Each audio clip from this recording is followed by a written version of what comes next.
Hello, Gwen. How are you doing today? I am fabulous. Thank you for having me on, Ash. I appreciate it. Great stuff. You're always welcome. I've been so excited to have you on my show since we had our intro call, and I've been thinking about like, okay, what sort of question I'm going to ask Gwen because there's a plethora of knowledge there to bring on the show, right? So before we go into the show, Gwen, do you have a favorite quote, something that inspires you, motivates you, you would like to share with our audience? It's a long quote, so I'm not going to give the whole quote. Everyone has heard this, but it's about don't dim your light, shine your Mm-hmm. brightness out there, and be all that you are designed to be. And I think it's something that we all need to hear because at some point someone tells us, "Oh, you're too much." Especially when you're a founder, an entrepreneur, a visionary. And so I love remembering, shine your whole brightness, all that you are, all that comes with you. The world needs it, and your unique combination of it is particularly valuable. Indeed, indeed. Couldn't agree more with you on this because my grandmother, she's still alive, by the way. She used to say when I was a kid that there is nobody on this earth which is like you. You have your own energy, your own. She didn't use the word light, but she used to use a lot of energy word, and there is nothing which could replace your energy. So be proud of her. She always used to, say that. So I remembered that when you mentioned the quote. Okay, Gwen, let's do. So I was thinking today on the show we should do something different. Imagine that we are in a room of full of ambitious founders, early stage builders, people who are like crazy about, creating something of their own. They are gathered in a room. The room is empty. The room is full of founders, but the stage is empty. And then you walk in the room with the mic on your hand and the spotlight is on you. You walk on the stage and everybody's looking at you and saying, who is this lady? Who is this gorgeous lady walking on the stage? What is she going to say? But they don't know you. They haven't seen you before. What would you tell them that will keep them with us for the rest of the hour? So I would share a story. I would start by saying um, everybody has untapped potential, but the trick to untapped potential is, in fact, tapping it. And part of it being untapped is if we could do it ourselves, we would have. So I want to share a story of one of my early clients who is still a client. So we've been working together for years now. And when we first started working together, she had had her business not too long. I want to say a year or two. It was still a fairly new business. So much like this hypothetical audience that you're talking about, and she had had some success. She was in the early stages of a six figure business, and um, she knew there was more in her, that she could do more. And so we started working together. And what I did with her is I did what I call business advisory. I focused on three really big things. The first was keeping her focused. Mm, Because as a visionary and an entrepreneur, it is so easy to get distracted by, all the things all the time, right? And she was absolutely, and she has a brilliant ideas, lots and lots of brilliant ideas. So it's never about, whether or not they're a good idea. That's not the issue. There's too many good mm. ideas, right? So the first was keeping her focused. And early in our work together, I had her make a Post-it note that she was to put on her computer that said, "No new ideas." No new ideas, New so that we ideas. could get focused on the things that she was doing. The Mm, other thing that I did was I pushed back and I would ask her questions that no one else was willing sometimes even able, but often willing to ask because she was brilliant. She was doing all sorts of the right things, like so many founders do. And Mm, anyone that was working with her was like, well, she knows what she's doing. She's totally, why would I question it? And so part of what my job was questioning her on everything. And I remember the first time I really pushed what I'm going to call a button of hers. I didn't realize I was pushing a button at the time, mhm, mm, but I asked her a question, and she's delightful. She's friendly and open, and she always has this great smile. And her face went blank. It went so blank. And the thing we now joke about it, we call it the resting serial killer face. When she gets this when she gets this face, right? And I honestly thought I was gonna get fired. I thought our engagement is now done mm, because mm, I have pushed too far. But the reality was the second that I did that, she had to process it because no one had really pushed her that way. And within 24 hours, I was getting responses to the question that I had asked. mm, That it was like, oh, and I thought of this, and I thought of this, and I thought of that. So, needless to say, we did not get fired. But the third thing, and probably the most important thing that I did, was I kept holding her truly accountable. And when I mean accountable, I don't mean managing her tasks. That is, mm, she's an adult, she can handle that. But accountability that includes reflection, that is all about problem solving, is really looking at what's in the way and how do we get past that mm, and move mm. forward. And what happened in this relationship, like I said, she was in her early six figures when we first started. Within 2 years, she was doing $3 million a year in her Wow, business. wow. Many of these things were things that were based on questions that I had asked. Now, she did the work. Mm, This was within her capabilities. So she was totally capable of doing it. And literally last night, I got a text from her that said, I am on track for $1 million month. there you go. Two, There you two go. years later, we're looking at, a $12 million business. So, Amazing, amazing. right? And back to, it wasn't me doing the work. She had that capability within her, but the work together allowed it to come out. Mm, mm. And the key part here is the accountability part because you made sure that she was accountable. And as we progress in our show, Gwen, I wanted to emphasize on this because you always talk about accountability and what I everybody do. gets wrong about accountability, things like that. In your experience, where do teams or even solo founders misinterpret what accountability actually requires from them? Well, so often now accountability has been associated with task management. Did you do it or Mm, did you not do it? And that is an element, but it's the tiniest little element of accountability. We need to know, is it getting done or is it not getting done, right? So, but that's kind of become the whole thing of accountability. The other thing that happens so often is people assume that holding people accountable is the same as micromanaging them. And no one wants to be micromanaged. And founders never want to micromanage because that is like so not in their zone of genius at all, right? Um, but they associate accountability with micromanagement, which it is not.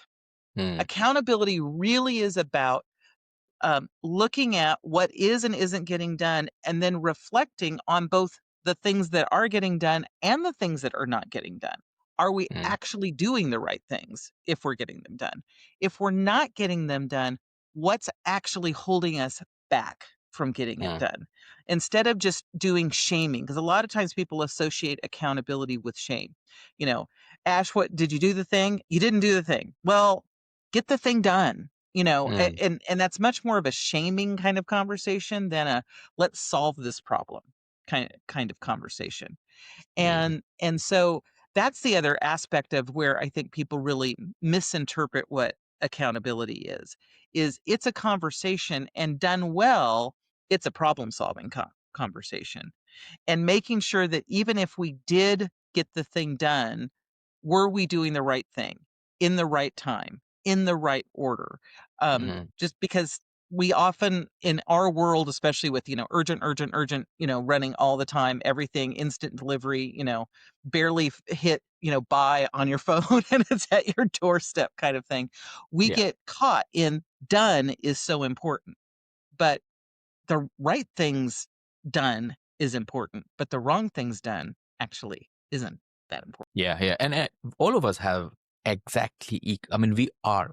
No matter if you're born in Donald Trump's house or I don't know, Putin's house or in a small town in England, every single person has exactly same time in a day. There's no Exactly. difference at all, right? It's what matters is how you prioritize your stuff in your life. That is the key, isn't it? It is. It is. And the reality for us is most everybody has heard of what's called the Eisenhower matrix, which is the important on one side and urgent, on another matrices, right? And so everybody gets the important and urgent stuff done. Mm, We do. The deadline hits, it's easy to do because we know it has to be done. But what happens for so many of us is because we get in that urgent mode, we actually spend time in the urgent but not important quadrant mm, instead of taking that time that you're talking about that we have a limited amount of and energy, um, and putting it to the important and not urgent mm, category, right?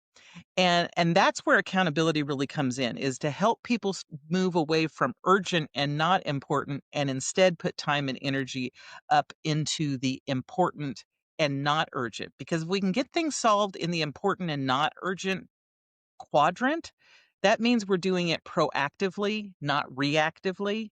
It means that things often don't ever land into the urgent and important category because they're done before they become urgent. And so that's the place where I think a lot of us are losing effectiveness within our own lives and businesses, is that we get too focused on the urgent side. mm. And after we've done the important, we're still doing the urgent, but now it's the not important piece. And that is a very important aspect of being a solo founder. Plus, even if you're not a solo founder, just a founder, because you see, the example you have shared in this story when we started, right? If we actually, because, numbers are easy for founders to understand, right? Well, If we, yeah. Well, everyone yeah, loves numbers because they're very everyone, tangible. yeah. So, like I was just thinking that, like, how you can plot these numbers, you know, for calculating. So let's say like what's the hidden cost of avoiding accountability as a founder? What was the cost for the person you have helped in this story if she would have not been accountable? And if you could show that cost, like she started with 6 figures and now she's heading towards the 8 figures, right? If you would have said, oh, it's costing you 8 figures, that would have blown her mind, right? Right, right. And that's the thing, is that we think we don't wanna be held accountable because we think it's micromanagement, and Mm, especially when you're talking about visionaries and founders and, that category of people, um, they really don't like micromanagement.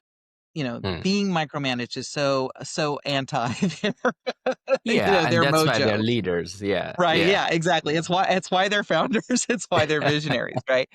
Um, yeah. but accountability really is not micromanagement. It is just about asking hard questions and doing problem solving on the things that are actually important. And sometimes that will feel momentarily like micromanagement because we're asking a lot of questions and we're getting down into the weeds of things. But it's Mm, only so that we can figure out what's down here in the weeds and then pull back up to be able to say, okay, now we know what needs to be solved. got it, got it. And Gwen, there is a very popular saying in the productivity vertical, especially in the founders space, where we have heard this, that it's not about motivation, it's about discipline. This, how does this popular idea of discipline differs from genuine accountability? Well, so here a lot of people will say, "Well, I'm very self-accountable." And my Mm, first answer is, "Well, you can't actually be self-accountable. That goes against the definition." What it probably means is you're disciplined, right? mm, Or you're responsible or you're reliable. All of those things, super awesome things. We need to be that. There's no negativity in any yeah. of those things.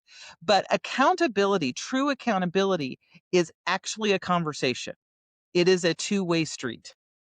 And it takes someone else to be in conversation with you and to be in that reflection process.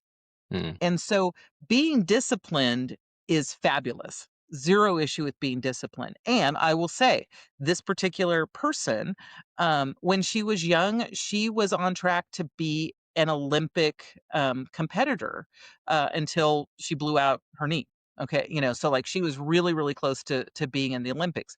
Anyone who's an Olympic competitor has a lot of discipline, right? definitely. They're Yeah. doing all the things that have to be done. So she is a perfect example. She has a ton of discipline, and reliability and responsive. Like she is so high there. But Mm, the reflective process back and forth, you just can't do yourself. One of the phrases that gets used a lot in the circles that I travel in, and I wish I could remember the gentleman's name. His first name is Tim. I'm not going to remember his last name, but you can't read the label inside the jar, right? mm, And that's part of what accountability is someone else looking and saying, "Does this actually make sense? I know it feels like it makes sense because you're in your space and you've got all of these thoughts and whatnot. But what if we what if we step away for a little bit and someone else is looking and saying, "Yeah, that looks good from where you are, but that's actually not good. That's not what you want to be doing." mm, mm. That is so eye opening because let me share with you my story. So when I was raising for my first startup, um, I started building the product for 6 months. We kept working on it and we kept like spreading the word, like build in public everything. But we never actually created the pitch deck.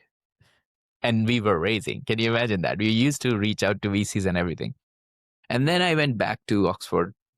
I have the alumni group there, and I met someone there who was a student in that current year, MBA student, and I was just there, talking in an event and everything, and then he said that he was very younger than me, but then he said, "Why don't you give this piece to me? I will do the pitch deck for you." And you can go ahead. Say, no, no, no, no, no. You don't understand my product. I understand my product and services inside out. I know what to write.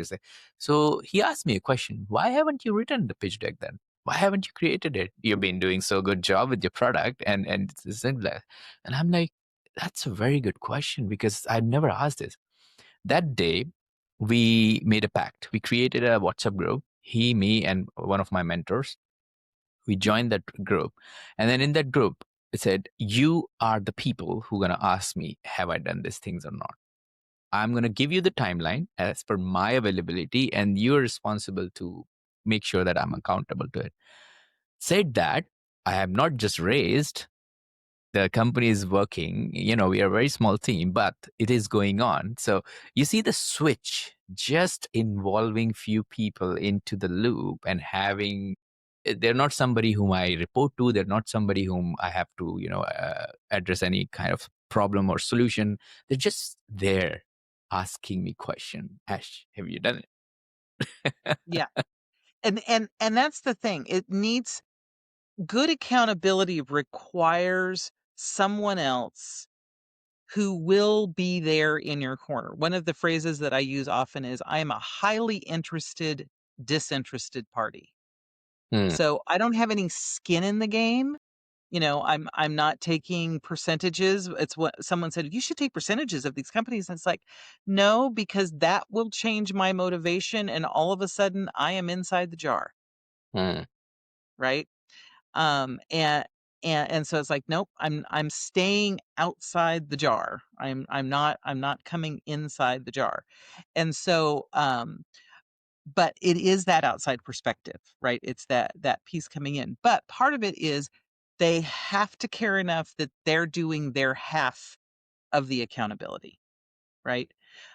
One of the things that we find often is new founders, especially solopreneurs, will get in environments where they've got 3 or 4 or 5, we're all gonna be an accountability group together, but they aren't actually dedicated.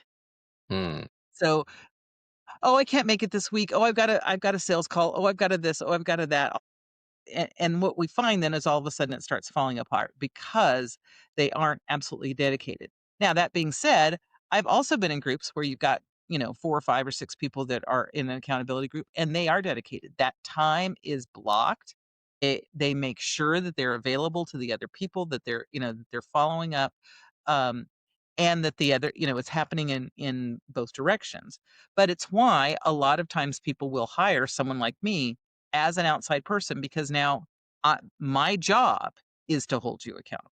That is Definitely. that is the piece, and so Yeah. I'm going to do it. I had someone say, "You hardly ever change appointments on us," and it was a client, and I kind of looked at them because I have someone says like, "You do things Why do differently." you I was want like, that? Yeah. yeah, it was like and I was like, what do you mean? Of course I don't change, my appointments. You've committed the time, I've committed the time." And they're Mm, like, "Oh, yeah, no, I've worked with a lot of other folks that they're," it's like, "Oh, can we change? Can we change here? Can we change here?" And it's like, Mm, that's not mm, something I'm gonna do because that's my commitment. Do I mm, occasionally I have an emergency come up, we need to change an appointment. But that's a rarity because that's part of my commitment and my accountability to you is that I'm gonna mm, show up. mm.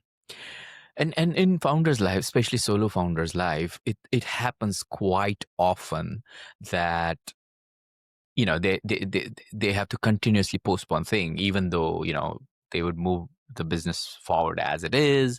Their day-to-day jobs, there are many day-to-day tasks that just disappear without producing anything measurable, right? And if somebody asks you like, can you write down your top 3 priorities, they might not be able to do that. This could happen in a lot of cases. What process or what framework do you advise to our listeners today to sort of utilize in order to get their priorities in line and have somebody available for them so that they can be assured the accountability? So, there's a couple things. I believe this quote is attributed to Bill Gates that people overestimate what they can get done in a year and they underestimate what they can get done in 10 years. Mm, Um, what I have found is people actually underestimate what they can get done in a year, by a lot. And so what we do is we encourage people to be looking a quarter at a time because 90 days is actually a really long time for getting significant things done, but not so long that we're waiting until, November, October to actually start the thing, right? mm, And then we also encourage folks to be looking at their progress week to week because the other thing I think we get caught in, we're recording right now during kind of at the beginning of the holiday season in the United States. We've got Thanksgiving coming up, and then we've got all of the holidays through the December and whatnot. And people forget it's like, okay, this week is pretty well lost. This week's pretty well lost. This week the family's coming in, and although technically I'm working, it's not going to happen. All of those things.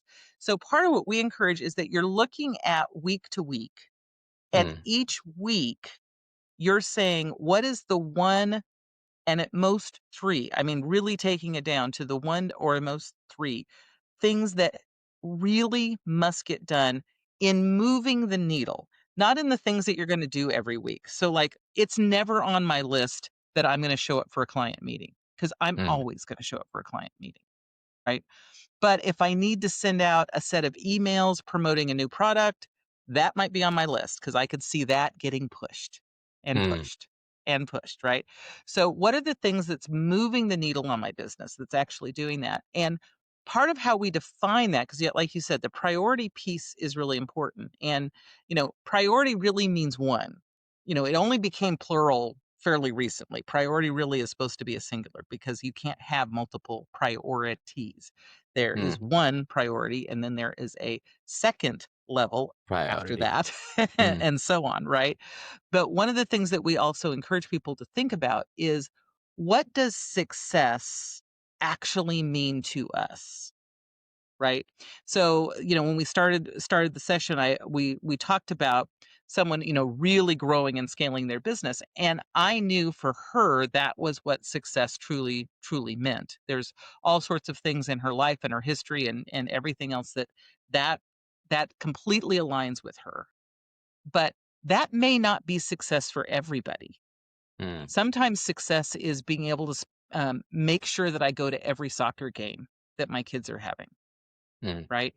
And so part of this is saying, what does success really look like for me right now? Because that's the other thing. It could change Mm. in a year or two or three, right? This is not forever. It's right now. What does success look like? And what is the one, like I said, at most three things I'm going to do this week to get me closer to that, Mm. right?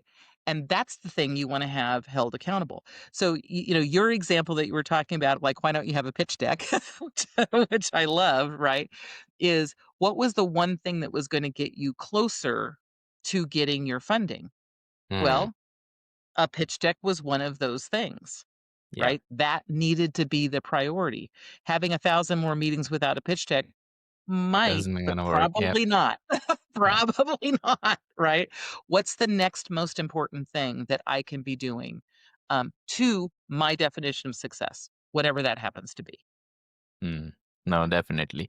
And you touched a very good point there that if you have your priorities set for the week, then you're focused for that week. And then, it, it, it- I've learned this in my commercial career also for 15 years in the industry that when you're planning larger projects, a year, 2 years, 3 years, multi-million dollar projects, it is very hard to project things. It's very hard to sort of like understand how they are going to be for the longer term in terms of forecasting, right?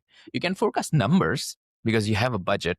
You can forecast resources, but you cannot actually forecast how the overall project is going to go because things change while you're progressing.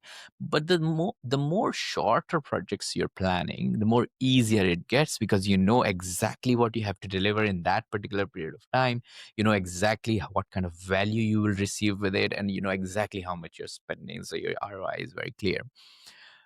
If we are taking that in account and understanding, like how should founders or solo founders proceed with their day-to-day activity, because we have understood, like if you plan your weeks, that is much better in terms of priorities and accountability. So how is there like a tool you use, or is there a sort of like, or maybe let me ask you this question in a way, would you be able to share a story of one of your clients who were not feeling in the place when he or she came to you for some help? And what kind of strategies, tool sets, frameworks you have provided him? I want to understand the nitty-gritties, the ins and outs, what you have done with that client of yours, so that our listeners can learn from it and potentially could be able to implement that for themselves.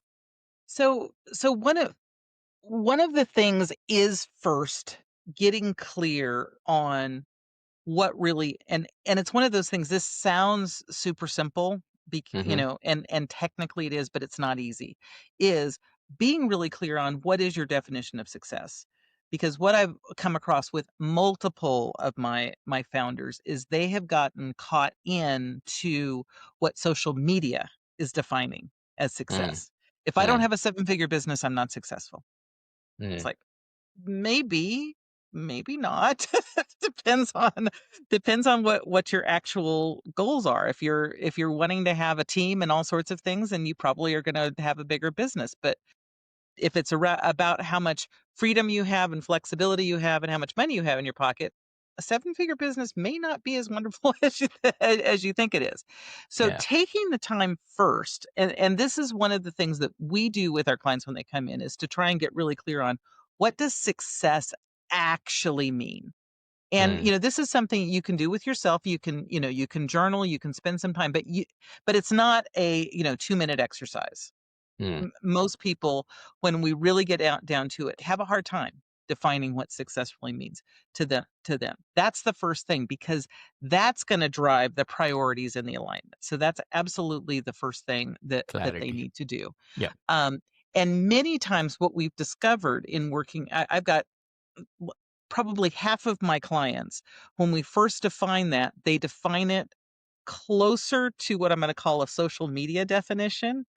And Mm-hmm. if we work together over a year, then we'll go through we do the same process every year.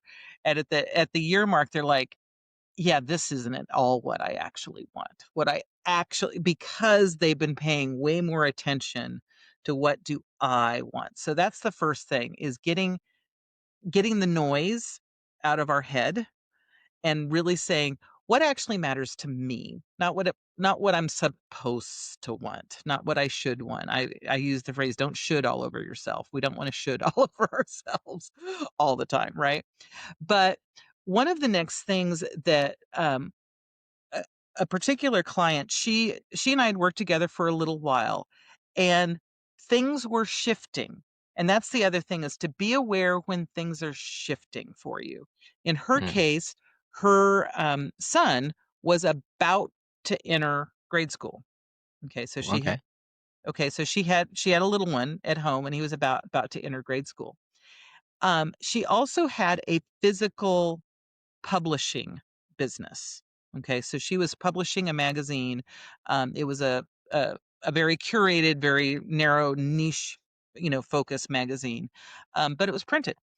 Mm. And what she was realizing was the effort that it took and the return that it made wasn't actually doing what she wanted it to do. And so we spent some time, and I encouraged her to look at, where really is your profitability?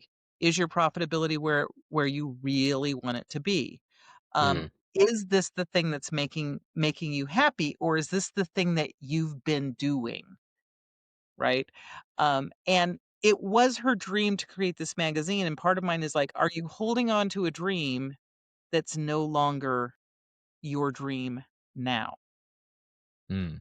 Because the right? dreams could change. Yeah. Dreams can change, right? Yeah. And so what ended up happening is she actually decided to close down the magazine.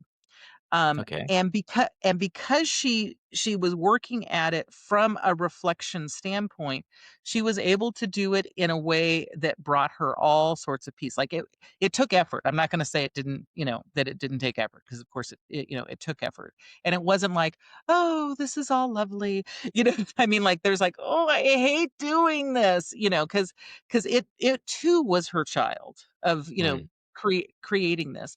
But because she was constantly reflecting on it and not assuming that today's answer is tomorrow's answer, she was able to actually make new decisions. And she was able to close down, over a period of time, let all of her subscribers know that this is what was happening, and completely shut down that business, which then created an opportunity for her to do something completely different, which now in this season of life is more Mm. aligned with where she is now with her son starting school. That And takes us back to the first point, isn't it? Clarity. If you do not have the clarity which direction you want to go, you might be going in a direction which would be totally a waste of your time. I had another client who came to me and she said, I'm so close to breaking 1,000,000, but I just can't seem to do it. And I've got to do it. I've got to do it. And my question to her was, do you? Why? Mm. Why do you have to? And You just need that extra zero yeah, it was like, what added. what and she was in high six figures. I can't remember her Mm. exact number, but I mean, it was like she was like at 800,000 or 800. I mean, like, Mm. it wasn't like she was, like at 100,000. I mean, she was close to that. But she was basically a solo founder. So she was putting a ton of that money Mm. into her pocket. And I said, "So why do you need to be bigger?" And she's like, "Well, because I'm in this group and they say that, you've got to be seven figures." And it was like, "Why? What's the deal?" Social And so stigma. yeah, exactly. It was totally about social stigma. And so we started talking about what will that take? And what that was gonna take is actually bringing on team members. She had, like, a couple very part-time people. It was like, "That's Mm. gonna require you to bring on team members." Yeah, yeah. And she's like, "Oh, I don't actually wanna have team members." And I said, "Yeah, I'm pretty sure that's true." Like, everything that we've talked about, that's not actually what you want in your life, right? Mm. And so back to, all of these examples are taking time to actually reflect and not just go with what I'm gonna call the obvious answer, Mm. is the obvious answer. And so that's the thing that any founder can do is at any point in time say, "Is this really what I want? Mm. Is this really what I want?" And so the process that we use with our clients is a mini journaling exercise every week. And I developed it because it was something that I would do for myself, and it would be something, I was a solopreneur for a very, very long time. Um, and so it would be something that I would encourage folks to do, which is have an end of week reflection process, okay? That Okay. really is about, and I ask myself 5 questions. And and they're fairly simple. Um, what do I need to stop doing? What's not working for me? What do Mm. I need to do less of? What's really working and I need to continue? What's Mm. something I tried and I need to do more of? And what's the thing I need to start doing? Mm. Indeed. If you have if you have clarity about all these things, then you're almost above the 90% of the people who are working with you. And it's like, how many people actually have clarity of all these things, right? Well, and, I'd love to say I nail it all the time. That would not be true. I do not nail it all the time. No one does. But being able to have that journaling reflection process and being able to go back week to week to week and see where am I making progress, where am I not? And then Mm. the places where I'm not, back to the reflection question of what's preventing me from doing that, Mm. right? Indeed. Is it an outside, situation that maybe I don't have as much control over? Is it an internal, mental situation? Is it just a behavior situation that I need to change? Um, you know, it allows us to start asking the question. And to me, this is the definition of accountability is to be having those questions. And like I said, I do this for myself, but I also have someone who's part of my team that is holding me accountable, that I'm Indeed. having these same reflection processes with. Indeed. And this is brilliant, Gwen, because now I'm getting into more deeper understanding of being a founder is not just about getting yourself together, but also the process, the systems around you, the environment around you, so that other people can get inspired, or not just get inspired. When they start using the similar kind of process, obviously your team gets more productive, right? What what one metric you avoid, or one metric do you track, even though when you knew it would not improve so okay, two parts. What one metric you shouldn't be bothered about, and what one metric you should be tracking all the time in order to understand how your performance is going on? So one of the metrics that I've been tracking for a long time, and and it's not an intuitive one, so it's not on anyone's dashboard. Most of the time is how consistently am I doing my own reflection process every week? Got it. Okay. Own Because reflection. I've been traveling a lot and doing a whole bunch of things, and sometimes it drops off. It just doesn't work because I'm in the middle of things, right? And if that drops off for too long, then it becomes the habit of not doing it, right? And so that's a metric that I have tracked I can't even tell you how long that I've Mm, tracked it. And I know that it's not gonna be 100%, but I pay close attention to, am I taking time to reflect on my week and what's been happening. So that's the number one metric that isn't normally tracked. One that often is tracked, but I think it's tracked um, poorly. I'll use that as a phrase. Not one I don't think that you shouldn't track, but but I think you have to track it carefully, is mm, income, right? It's an easy one for everyone to track. How how much have you made in sales, right? But this goes back to the earlier client I was talking about, who was making, I don't know, 700, 800,000, and was like feeling like they were failing. I was like, you are not failing in any definition of the word, because they had gotten caught in the income number. What mm, was different for her, and most people didn't understand, is her profit number that came out the other end of that was huge. I think she was probably running at a 60 to 70% profit margin on that number. And I mean after everything else is everything else is paid, right? mm, And so we get caught on the income number because it's the easy number. We don't have to, take out, cost of goods if we're selling physical product. We don't have to take out labor if we're manufacturing something. We don't have to take out all the expenses. We don't have to, do all of those things. But I think the biggest metric that gets abused, and that's really I think the term I want to use is abused, is we get too focused just on the income number and not enough of the other numbers that play into what the whole story is. I know lots of people who make $1 million who aren't paying themselves.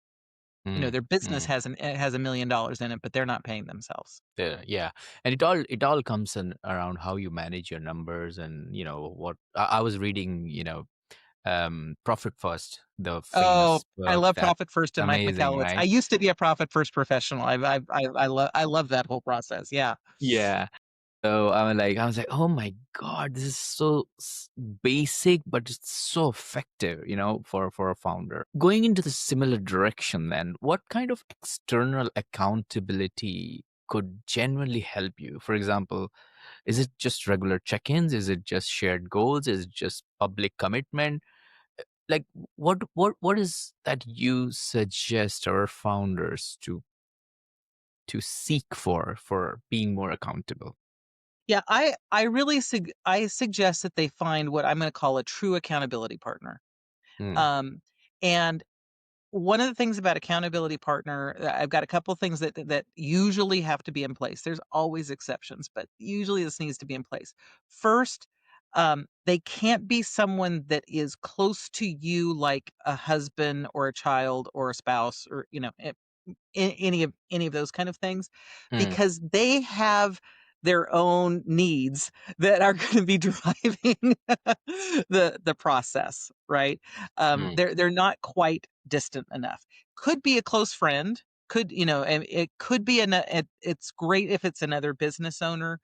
mm, Could be a coach or a consultant or a paid person. But having an accountability partner that you're interacting with in some form or fashion every week, mm, because a lot can happen in a week. And I've had people's like, oh, well, we only touch base once a month. And it's like, a lot can happen in 30 days. You can get way off track in mm, 30 days. So although I don't meet with all of my clients weekly, I meet with some of them weekly, but I do have an accountability check-in that I do with my clients every week. Because and sometimes the check-in is gonna be, "I'm taking vacation next week, I'm not checking in." Okay, that's great. I've got no issue with that. yeah. Vacation's important, and I want you to do that too, right? But having a true accountability partner, and if it's not a paid person, someone that is as committed as you are, so that Mm, you can be that for them as well, right? So that you're both checking in on a consistent basis, um, and that you're able to ask the questions and provide the insights that the other needs. right? Got it. And so that they're able to help you, which means sometimes you'll have what I call an accountability partner for a season. Hmm. Okay.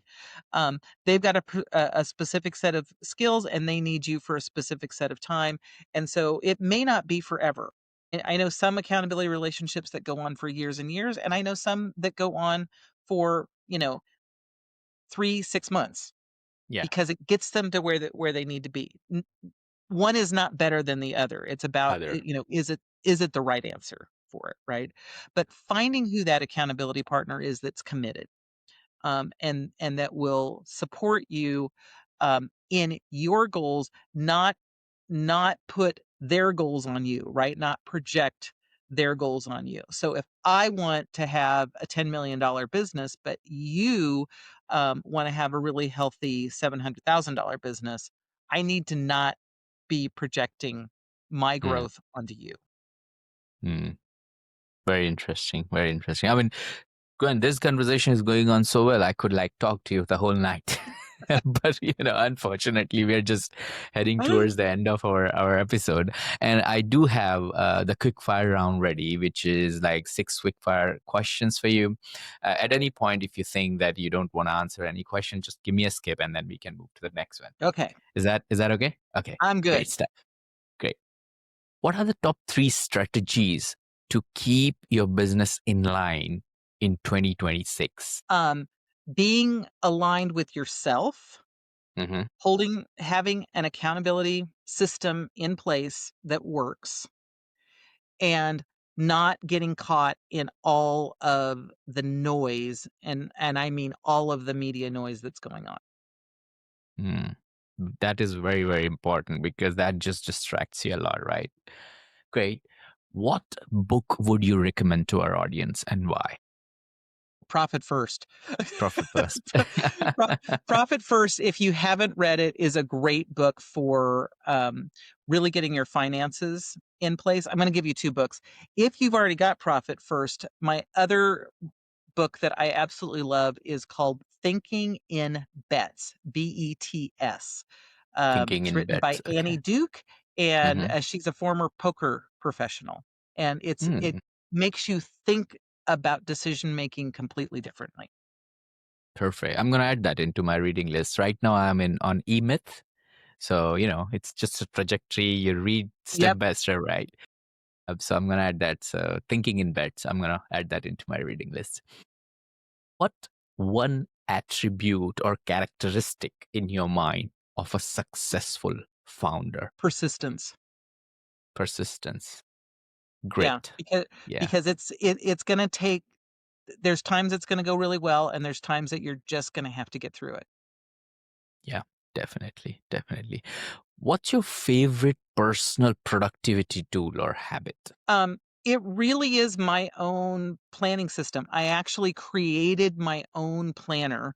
I print it Mm, out, and it's so it works for me. It takes mm, lots of things from 1,000 other other systems, but it's a system that works for me. So and in my case, it's a written system.